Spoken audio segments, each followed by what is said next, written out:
Okay, ma'am. All right. So if you've read and understood, considering it critical care scenario, please tell me how would you manage this patient? According to the scenario, I'll consider the manage the patient according to the care of critically ill patient management protocol. I will check the airway and breathing. If needed, I give the oxygen to the patient. Then circulation check by pulse, blood pressure. At the level of consciousness is semi-conscious. I'll check the capillary refill and I give the catheter to the patient. Then I will secure the wardbore cannula and start the crystalloid fluid, as well as I take the blood for hemoglobin, grouping cross-matching, RBS, creatinine, electrolytes, and APG. And for the management purpose, the patient having the air under the dome of the diaphragm, so I'll consider this is a case of perforation of the hollow viscus. And according to the National Confidential Inquiry, for the patient outcome and deaths, it's considered to be the category 2. That's the urgent case, needs a surgery under after resuscitation and Okay. counseling the patient. But What does urgent means? Patient okay, should ma'am. be managed under. Yes. Urgent means the patient acute onset and the condition is deteriorated, that's threatening to the life, limb, or organ. And in this case, the patient needs the surgery, take the decision within hour and after resuscitation. Okay. So the X-ray that you did, just suppose this is that X-ray. Can you help me and read this, please?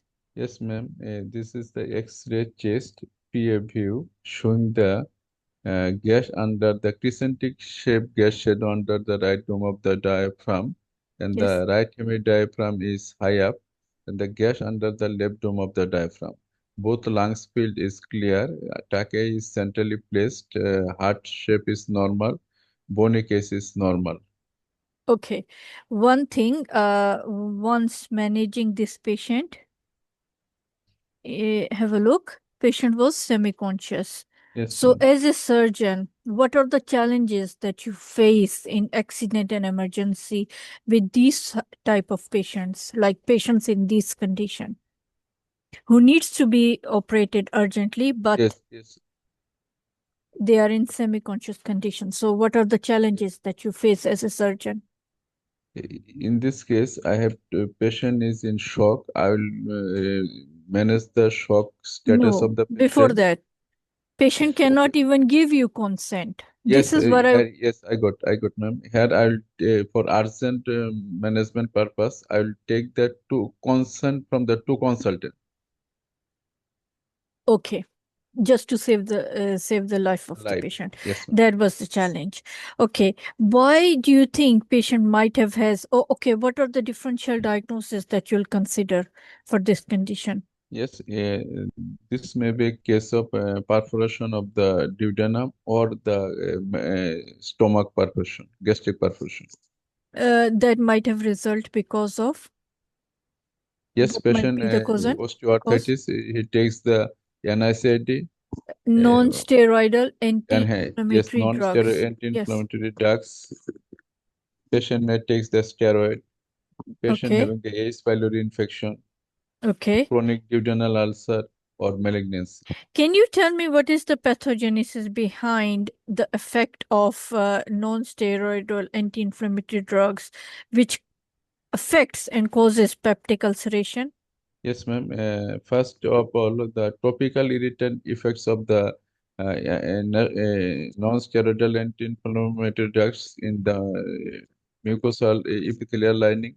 And Yes. second, the impairment of the barrier system of the mucosa. Third is the suppression of the say, prostaglandin synthesis, then reduce the circulation to the gastric mucosa and interfere with the repair of the superficial injury. What should be the surgical or interventional management for this patient?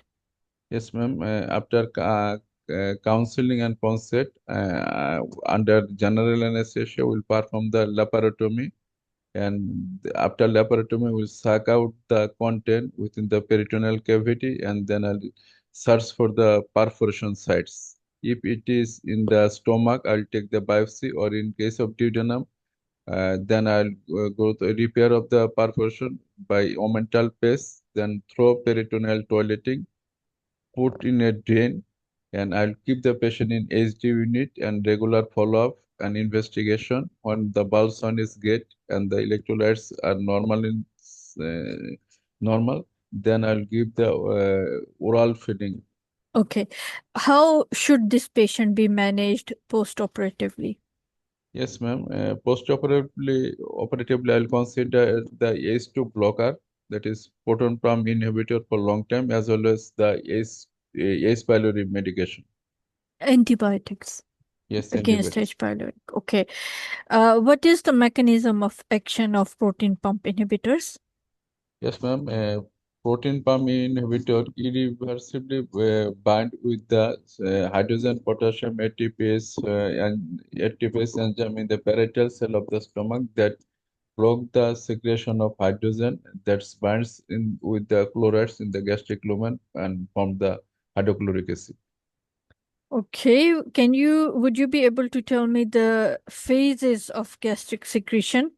Yes, ma'am. It's a cephalic phase which contributes 30%, then gastric phase which contributes 60% majority, and the intestinal phase which contributes 10%. Please tell me what are the differences when it comes to management of peptic disease ulceration or peptic duodenal disease, peptic duodenal ulcer or peptic gastric ulcer. Sorry. Yes, this is perforation of duodenal ulcer or perforation of gastric ulcer.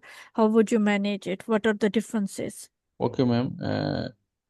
From history, in case Once of you're chronic, managing, yes, yes, after for history. management purpose, in case of gastric ulcer perforation, ma'am, I'll take the biopsy from the perforation site, Why? and What is the there is suspicion? chance of the chance of Okay. malignancy here.